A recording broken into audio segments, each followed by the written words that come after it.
জুলাই সনদ বাস্তবায়ন ও পিআর পদ্ধতি সহ জাতীয় সংসদ নির্বাচনের দাবিতে বাংলাদেশ জামায়াতে ইসলামী কুমিল্লা মহানগরে বিক্ষোভ মিছিল। বিস্তারিত থাকছে কুমিল্লা থেকে কাজী মোহাম্মদ আবুল খায়েরের প্রতিবেদনে।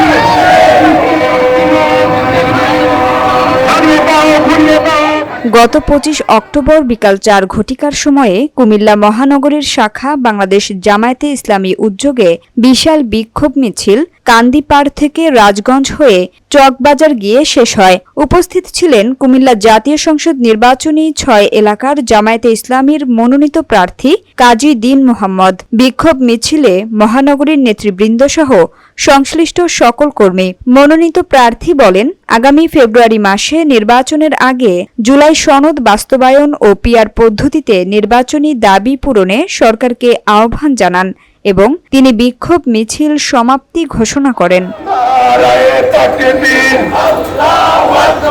বাংলাদেশ জামাত ইসলামী জিন্দাবাদ জিন্দাবাদ, আল কোরআনের আলো, আল হাদিসের